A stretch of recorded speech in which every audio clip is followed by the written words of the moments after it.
We're recording our first podcast of 2021, and to do that, I got the best guest I could actually find, Mr. George Gunther, who I've known for a long time, who is, I consider, a friend and a mentor. I met George early in my selling career. He kind of molded me into the salesperson that I am today, and I appreciate that. George, how you doing? I'm good, Dave. It's a wonderful day.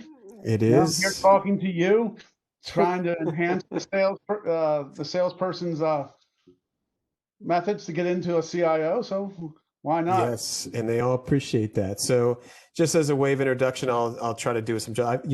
I met George. Probably, geez, I know he's been the CIO at Asplundh for almost 14 years now, based here in Pennsylvania. And before that, he was at VWR for around 5. And that's where, when I was at my selling as a son, that's where I met George. So it's been a long, fun relationship. And when you say one of a kind and you look that up in the dictionary, you'll see a picture of George Gunther there. So George, thanks for the friendship and the mentorship over the years. And I'd love to just kick it off with you and tell me. Yeah. Just to clarify a point, I've known you for 21 years. So I've known you since you were a pup. 21 years. Yep. Yeah, exactly. God, that's scary. All right. Well, tell us what it takes to get into your door these days, George, and what some of the sales folks are doing wrong and what they're doing right to get meaningful conversations with you. I'll start with that. I think, Dave, if you look over the past 2020, the salesperson's job probably has not gotten any easier, much like it's gotten tougher. If you think, because we don't take in-person meetings. Everybody's working. Most people work remotely. I do a little hybrid working at my office. So it's a difficult position for a sales guy or person to get in. So how do they get in? I think it's a little bit different than the past, but not a lot. I think you have to be selling you have to look at the times, understand our business, and try to sell, or at least get a conversation about something that's relevant to the time and to the business. And if it's relevant, you have some key terms and your email. I think that's a good start. I don't think calling a person day after day, trying to get a meeting on my phone or on my cell phone is a great idea, because all basically I do is ignore it. I think the best way to communicate in today's world is either via text or email with a relevant story, and that will catch your eye. And if you think it's relevant, either you'll get the call from me or one of my associates. So you do take the time. You see, I've heard, definitely, it seems like people pick up their cell phone a lot more, and texting is definitely a new way, right? I know I communicate with you via that way because it's, it's easy, it's quick, it's to the point. And I think both of us are like that. So it's not long paragraphs to read, but, so you do take the time to look at some emails. And if you do see something that's meaningful and catches your eye, that's relevant to your business, you will take a second look and put it on file, so to speak. It's all about the relevance of the subject line, right? I mean, and the name of the company. So if it's it's like how to handle cybersecurity with a remote workforce, that may catch my interest, right? Something like that, something that's relevant, something that's applicable to the time. I usually won't open ones that say I will save you license costs, because that's here or there. So it's really got to be almost very focused on the subject and the and our business, how to improve your sales force in today's world, something like that. It's about the relevancy, because I could probably get over 200 emails a day, and I do my favorite keys delete. So it has to have that special message up in the front.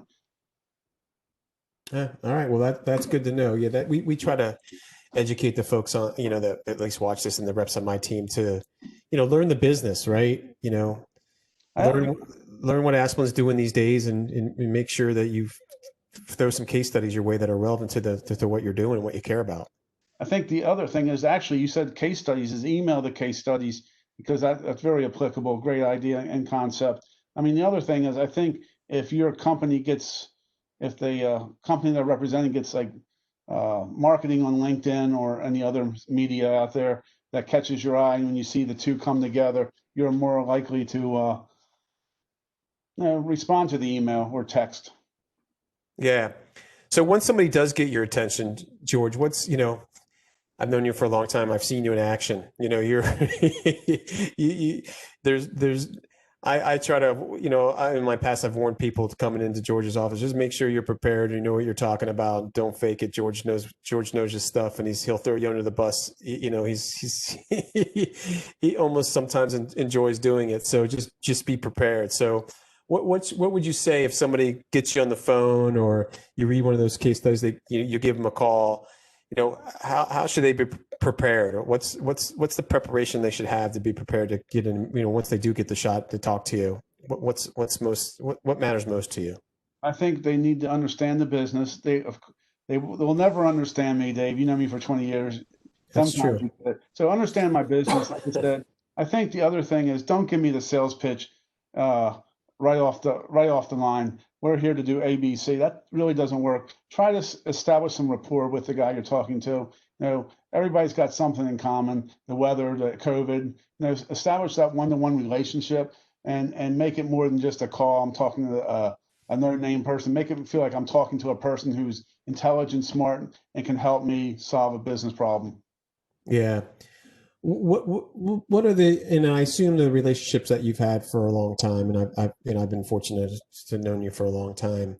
It's building the rapport, not always trying to sell something to you, right? I've jumped around to a couple companies since I've known you, and some companies I was at just wasn't relevant to your business, and I knew not to bother you. And you almost have to wait it out a couple of years till you go somewhere that makes sense. So I tell folks that all the time.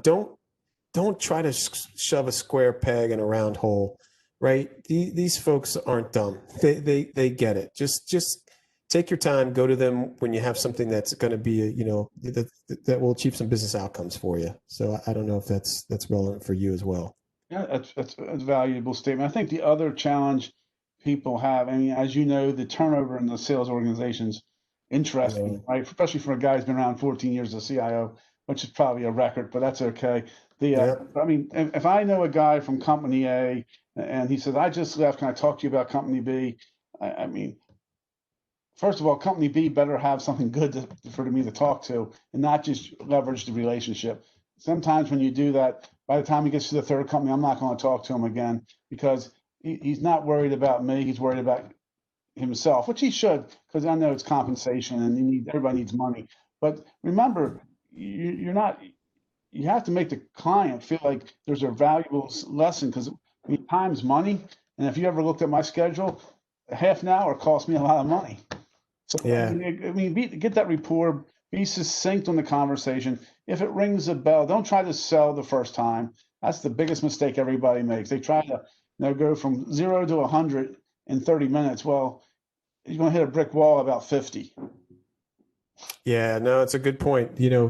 Reps do, you see some of these reps that jump around a lot, right? And you just can't keep calling, if you do that, you got to be careful because if you keep trying to call on the same people, tell them you left the company you were just selling, say I was just selling you something at company A and I go to company B and it's a competitor, I'm going to try to talk, convince you that company B is better when what I just sold you for A. People remember that stuff. They're not. For similar companies, my first question is, did you sign a non-disclosure? I mean, a non-compete, because I really don't want to get in the middle of that discussion because I'm not going to be the witness for either party.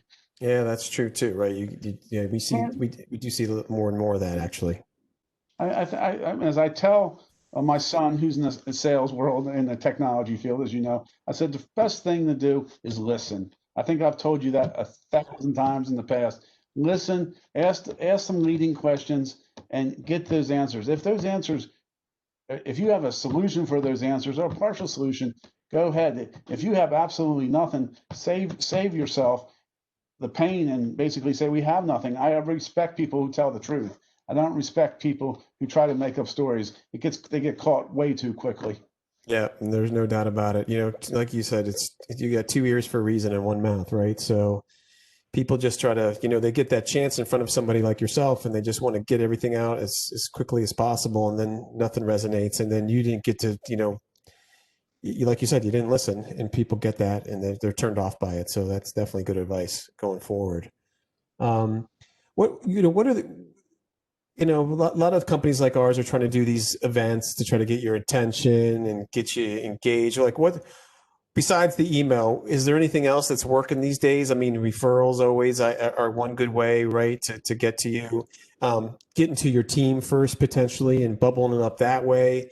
I mean, do you prefer that vendors like ourselves or the OEMs start from the bottom up and work with your team and then come to you, or do you like to make the introductions? What's your typical? It depends, right?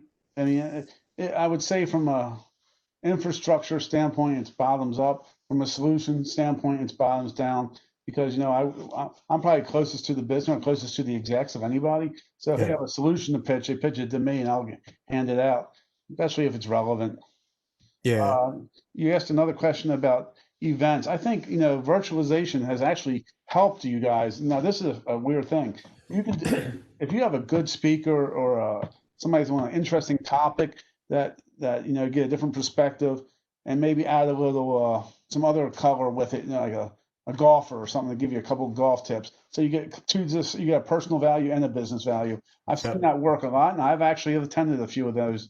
So I've learned both sides, learn a little, improve my golf game, learn a little about the business. Yeah. So if there's something that piques your interest, like last night we did a cooking one. We made some guacamole, and it was it was pretty well attended. People are get stir crazy. We try to include the family, so because people are stuck together. So that's good to hear. So if it's something that kind of teases your personal interest, you'll sometimes attend. So, well, the other ones I like is the ones that allow dialogue between the participants, right? And I mean, it's like you said, you get a little hands-on cooking there. That creates dialogue, and people start joking. You learn so much more in a relaxed atmosphere than you do this tense watching a 15-minute PowerPoint that you fell asleep the first 3 slides. Yeah, there's no question. I've seen that many times with you personally, and obviously a lot of other people in your position. So, hey, but how many slides are you supposed to show me? I already know. You should know this answer. Yeah, none. 3 to 5. I'll give you 3 to 5. My preference is none, honestly, with you, and one is good if I can fit it all into one. But just having a conversation, I think with folks, see, you're PowerPointed to death. You got to put them together yourselves. Nobody likes looking at PowerPoints, and especially now when we're all online, constantly sitting on our butts, looking at stuff all day. If you can just have a conversation, a meaningful conversation, and get to where you're trying to go without a PowerPoint, I think that's the recommended way to do it these days, right? So, keep it simple, keep it real, and make you talk about long-term relationships. I think you know this more than anybody. It's not about the contract; it's about the handshake, right? And when you trust somebody, you can sell over and over and over. And when trust is created, when there's issues, not when things are simple, but when you need help, and that sales guy or that person helps you solve a problem. So it's about trust and relationship. I've always said this: a good salesperson has a good trusting and relationship will outsell the technical sales guy every time. At least in my generation. I'm a little older. Maybe the techies, the younger guys, have a different style, but my style seems to be relationship and trust. No, I think you're right. You're right on, because some of my, the younger reps that I have, they don't get the relationship piece of it, and they're missing the boat. Right? You just said something that you just named this podcast in my eyes. It's not about the contract, but about the handshake. That really resonates pretty well with me. Like, and you said, we're all going to sell stuff, right? And it's eventually, whatever, depending on what you're selling, it's going to go wrong, right? It's how you react to that and how you get engaged versus giving the customer the Heisman. That's not my problem. I've lived by the mantra, my cell phone's always on, right? So the customer's calling you, you better react, because that customer could be on the in the Wall Street Journal if their systems go down. And in your case, there's a lot of workers out there who are depending on you. So it's important. Dave, partnerships are like marriage, right? Easy to get into and expensive to get out of. But they're worth it sometimes to get out of. Let that statement out, Dave. Yeah, you gotcha. So, all right, George, we're coming up against it. We're right around the 14 and a half minute mark. You try to keep these to 15 minutes and under. Any parting gifts you want to leave the folks out there? No, I think persistence is good. If you have that good story to help a customer out, be persistent, but don't be a bother, right? Don't make a call every day. Send that initial email, follow up in a couple of weeks. Don't follow up every day after that email, because I guarantee you won't get a response. If your story rings a bell, or lights that fire, you'll get a response. So persistence is good, but